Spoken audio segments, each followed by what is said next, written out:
सभी paralysis patients को exercises कराते हैं, लेकिन बहुत बार ऐसा होता है कि हम पेशेंट्स को रिपीटेटिव एक्सरसाइजेस कराते रहते हैं, जिसके बाद उनकी मसल्स एकोमोडेट हो जाती है और फर्दर मूवमेंट हमें देखने को नहीं मिलती। तो आज इस वीडियो में हम बात करेंगे कि कैसे हम अपने एक्सरसाइजेस को मॉडिफाई कर सकते हैं, कैसे हम पेशेंट्स को थोड़ा सा रेजिस्टिव एक्सरसाइजेस करा सकते हैं।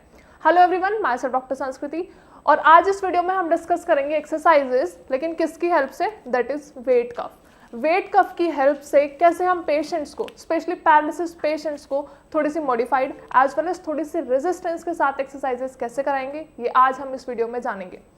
हम जनरली पेशेंट्स पे फोकस करते हैं कि हम उन्हें बहुत सारी एक्सरसाइजेस कराएं, सुबह शाम एक्सरसाइजेस कराएं, नंबर ऑफ रिपीटेशंस 30, 40, 50 कितने भी कराएं।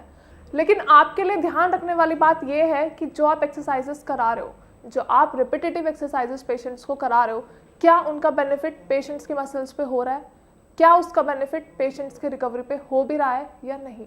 क्योंकि हमारा फोकस क्या होता है कि हम पेशेंट्स को एक्सरसाइजेस कराते चले जाएं, क्योंकि ये एक बहुत बड़ा मिथ है कि जब तक पैरालिसिस के patients number of repetitive exercises नहीं करेंगे तब तक वो ठीक नहीं होंगे। आई डू एग्री कि पेशेंट्स को एक्सरसाइजेस करनी चाहिए, लेकिन क्या जो वो एक्सरसाइजेस कर रहे हैं वो करेक्ट हैं?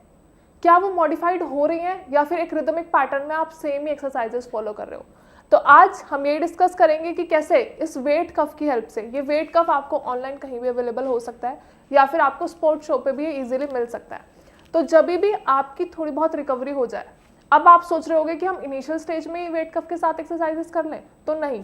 जब आपकी रिकवरी थोड़ी सी लेटेस्ट स्टेजेस में आ जाए, जब आप स्टेज 1 स्टेज 2 में आ जाए, जब आपकी एक्टिविटीज़ हो पा रही हो, जब आपका हाथ उठ पा रहा हो और आप थोड़ा बहुत वेट ले पा रहे हो, थोड़ा बहुत वेट इन द सेंस कि आप अपना कप पकड़ पा रहे हो, कप ऑफ टी पकड़ पा रहे हो, या फिर आप अपना ग्लास ऑफ वाटर पकड़ पा रहे हो, आप जब भी आप छोटे मोटे ऑब्जेक्ट्स ग्रैब कर पा रहे हो, तब गो फॉर वेट कफ्स। क्योंकि वेट कफ से क्या होगा, आपकी एक्सरसाइजेस मॉडिफाइड होंगी, आपका रेजिस्टेंस बढ़ेगा। जो मसल्स हैं जो आपकी डेली एक्टिविटीज़ के बाद एकोमोडेट हो चुके हैं, एकोमोडेट मतलब मसल्स को आदत पड़ चुकी है सेम एक्टिविटीज़ डेली करने की, तो जब तक आप अपनी मसल्स पे थोड़ा बहुत रेजिस्टेंस नहीं डालोगे, जब तक आपको फर्दर रिकवरी नहीं मिलेगी। और पेशेंट्स की रिकवरी वहीं पे स्टैटिक हो चुकी होती है। Static in the sense patients को खुद ऐसा महसूस होगा कि ये एक्सरसाइजेस तो मैं डेली करता हूँ, मुझे तो रिकवरी मिल ही नहीं रही है। या फिर बहुत सारे सिचुएशंस में ऐसा भी होता है कि पेशेंट एक्सरसाइजेस करना छोड़ ही देते हैं, क्योंकि उन्हें अपने एक्सरसाइजेस में कुछ ऐसा फंक्शनल नहीं नज़र आ रहा है। उन्हें ऐसा लगता है कि हम डेली रिपीटेटिव एक्सरसाइजेस कर रहे हैं लेकिन इनका असर नहीं हो रहा। तो पेशेंट्स को इस डायलेमा से बाहर निकालने के लिए, पेशेंट्स को माइंड फ्री करने के लिए कि उनकी रिकवरी हो रही है, लेकिन कैसे हो रही है? जब तक वो वेट लेना स्टार्ट नहीं करेंगे। तो सबसे पहले हम इस वेट कफ के साथ 2 मॉडिफाइड एक्सरसाइजेस करेंगे। तो सबसे पहले ध्यान रखने वाली बात क्या है कि पेशेंट थोड़ा बहुत वेट ले भी पा रहा है अपने हाथ पे या फिर नहीं। तो उसके लिए करना क्या है, आपको उनके हाथ में वेट कफ देना है और ये कोशिश करनी है कि वो विदाउट एनी सपोर्ट उसको ग्रैब कर पा रहे हैं या नहीं। क्योंकि बहुत बार ऐसा होता है हम पेशेंट्स के हाथ में वेट देते हैं और वो गिर जाता है। तो आपको इस सिचुएशन से पेशेंट्स को बचाना है, क्योंकि उससे क्या होता है, उनके हाथ में डिसलोकेशन भी हो सकती है, उनकी रिस्ट भी डिसलोकेट हो सकती है। तो ध्यान रखने वाली बात ये है, ये एक प्रिकॉशन है कि आपको ये ध्यान रखना है कि एक तो वेट बहुत ज़्यादा ना हो। ये जो वेट अभी मेरे हाथ में है, इट्स ऑफ 0.5 kg। तो आपको इनिशियली सबसे लीस्ट अमाउंट से स्टार्ट करना है कि पेशेंट्स पे ज़्यादा प्रेशर भी ना पड़े और वो एक्सरसाइजेस धीरे धीरे कर सके, वो अपने रिपीटेशंस धीरे धीरे बढ़ा सके। तो आपको करना क्या है, आपको पेशेंट्स के हाथ में ये दे देना है, लेकिन शुरुआती दौर में आपको ये ध्यान रखना है कि आप थोड़ा बहुत सपोर्ट उनके हाथ में दोगे।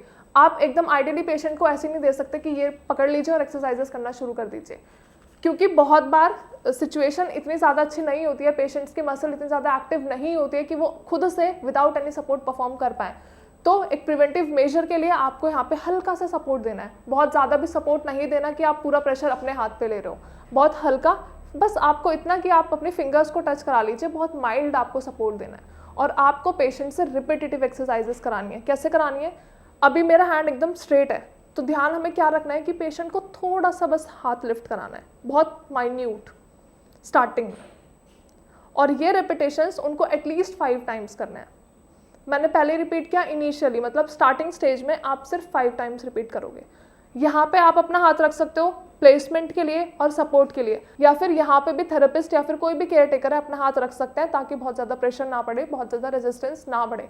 क्योंकि अभी जो ये वाली पोजीशन है ये एंटी ग्रेविटी है, और जब भी हम एंटी ग्रेविटी कोई भी एक्शन परफॉर्म करते हैं तो ये ऑब्वियस है कि पेशेंट का हाथ बार बार नीचे गिरेगा। तो आपको इस कंडीशन को अवॉइड करने के लिए हल्का सा सपोर्ट देना बहुत ज़्यादा ज़रूरी हो जाता है। धीरे धीरे आप ये रेपिटेशंस परफॉर्म कराएंगे और 5 रेपिटेशंस के बाद अगर पेशेंट्स 5 से 7 दिनों के बाद ये इजीली परफॉर्म कर पाते हैं तो आप नंबर ऑफ रेपिटेशंस बढ़ा दीजिए। मतलब पहले हमने 5 बार किया, आप धीरे धीरे 10, 15, 20 प्रोग्रेसिवली एंड ग्रेजुअली आप अपने रेपिटेशंस बढ़ा सकते हो। इसके अलावा ये तो सिंपली आपने पेशेंट्स के हाथ में दे दिया, उन्हें ग्रैब करा दिया और एक्सरसाइज परफॉर्म करवा दी। इसके अलावा जब पेशेंट और थोड़ी लेटर स्टेजेस में आ जाते हैं जैसे स्टेज 3 एंड स्टेज 4, तो आप ये वेट बैंड उनके हाथ में भी बांध सकते हो जिससे वो easily without any support exercise perform कर पाए। अब आप देख सकते हो कि मैंने ये वेट बैंड अपने हाथ में बांध दिया है। अब इससे क्या होगा और ये आपको कब करना है, इस चीज़ के लिए आपको ये ध्यान रखना है कि जब पेशेंट्स एक्टिवली एक्सरसाइजेस परफॉर्म कर पाते हैं, जब उनकी मसल स्ट्रॉन्ग हो चुकी होती है, तब हमें पेशेंट से एक्सरसाइज करवानी है। To be very frank, patients के लिए इनिशियली ये कंडीशन या फिर ये वाली exercises with the help of weight band थोड़ी सी टफ हो सकती है, थोड़ी सी हैवी हो सकती है। तो ध्यान ये रखना है कि अगर आपने पेशेंट के हाथ में ये बांध दिया है, फिर भी इनिशियल कंडीशन में आपको सपोर्ट नहीं हटाना है, आपको अपना हाथ यहाँ पर रखना है और केयरफुली पेशेंट से एक्सरसाइज करानी है। पहले आप जब रिपीटेशंस करवाओगे, अब रिपीटेशंस आप 2 तरीके से करवा सकते हो, वो मैं आपको आगे दिखाऊंगी। सबसे पहले जो हमने पहली वाली एक्सरसाइज में किया, सेम मूवमेंट ये वाली, और धीरे धीरे क्योंकि अब मसल एक्टिविटी बढ़ चुकी होती है तो आप अपना ये हाथ हटा सकते हो और फिर पेशेंट्स अपने रिपीटेशंस खुद से परफॉर्म कर सकते हैं लाइक दिस। इसके भी 5 रिपीटेशंस। अब अगर एक्सरसाइज को थोड़ा सा और रेजिस्टिव बनाना है तो आप क्या कर सकते हो, अभी मेरा हाथ इनिशियल स्टेज में, पेशेंट का हाथ भी ऐसे ही रहेगा। तो आपको करना क्या है, जब भी हाथ ऊपर जाता है तो आपको यहाँ पे वेट करना है for 5 seconds and you can count. आप काउंट कर सकते हो 1 2 3 4 5 एंड देन अगेन डाउन। दोबारा फिर से एक बार करेंगे, हाथ ऊपर गया, 1 2 3 4 5 एंड डाउन। इससे क्या पता चलेगा, इससे ये पता चलेगा कि अब पेशेंट के हाथ में वो इंड्योरेंस, वो स्ट्रेंथ आ चुकी है कि वो थोड़ा बहुत वेट उठा सकते हैं। और जब पेशेंट इजीली एक्सरसाइज परफॉर्म कर पाए तो उसके बाद आप नंबर ऑफ रेपिटेशंस ग्रेजुअली बढ़ा सकते हो according to comfort level of patient. ये नहीं कि आप उन्हें ज़बरदस्ती बोल रहे हो कि नहीं कल तो 5 किए थे आज 10 करो, ऐसा ज़रूरी नहीं है। आप उन्हें 1 हफ्ते तक या फिर 15 डेज तक आप उनको 5 रेपिटेशंस पे रखो। हमें जल्दी किसी बात की नहीं है क्योंकि जब हम एक्सरसाइजेस फोर्सफुली करवाते हैं तो हमें रिकवरी देखने को नहीं मिलती। तो जब तक पेशेंट के मन में ये खुद से नहीं आ जाता कि मैंने कल 5 किए थे आज मैं एटलीस्ट 7 कर सकता हूँ, तब तक आप उन्हें फोर्स मत करो। अब दूसरी अगर हम बात करते हैं दूसरी एक्सरसाइज के बारे में तो दैट इज फोल्डिंग। मतलब आप अपना हैंड ऐसे फोल्ड कर सकते हो, इसे हम कहते हैं फ्लेक्शन। तो आप अपनी ये एक्टिविटी खुद से कर सकते हो। इनिशियल स्टेज में थेरेपिस्ट या केयर गिवर फिर से असिस्ट कर सकते हैं, नो प्रॉब्लम। लेकिन फिर सेम 2 to 3 रेपिटेशंस के बाद आप अपना हाथ हटा सकते हो और पेशेंट एक्टिवली एक्सरसाइज परफॉर्म कर सकते हैं विदाउट एनी सपोर्ट। अब आई होप इस वीडियो में आपको समझ आया होगा कि कैसे आपको पेशेंट्स की एक्सरसाइजेस मॉडिफाइड करनी है, कैसे आपको थोड़ा सा प्रेशर अपने पेशेंट्स पे बढ़ाना है। क्योंकि अगर आप सेम रिपीटेटिव एक्सरसाइजेस डेली कराते रहोगे तो पेशेंट्स की वो एबिलिटी खत्म हो जाती है और पेशेंट्स अपना माइंड, पेशेंट्स की न्यूरोप्लास्टिसिटी भी खत्म हो जाती है। उन्हें ऐसा लगता है कि ये एक्सरसाइज तो हमें आ गई है, ये तो एक्टिविटीज़ हम कर सकते हैं।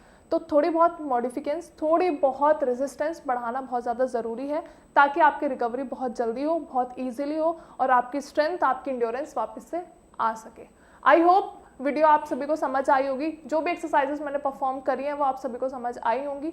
अगर वीडियो के रिगार्डिंग कोई भी क्वेरी है या फिर आप ऑलरेडी पैरालिसिस के पेशेंट हैं, आपको कुछ समझ में नहीं आ रहा है, आपकी रिकवरी एक स्टैटिक हो चुकी है, आपको रिकवरी नहीं मिल रही है, आपको नहीं समझ में आ रहा है कि कैसे मैं अपनी स्ट्रेंथ वापस लेके आऊँ, तो डू कॉन्टेक्ट श्रेयास। हमारे डॉक्टर्स आपको बेस्ट कंसल्टेशन प्रोवाइड करेंगे एंड आपको बताएंगे कि कैसे अब आपको रेजिस्टिव एक्सरसाइजेस स्टार्ट करनी है, कौन कौन सी एक्सरसाइजेस स्टार्ट करनी है, कितने रिपीटेशंस करने हैं, उसके साथ साथ कौन सी मेडिकेशंस लेनी है, कौन सी चीज़ों का परहेज करना है, क्या आपके डाइट प्लान्स हैं, ये सब भी हमारे डॉक्टर्स आपको अच्छे से समझाएंगे।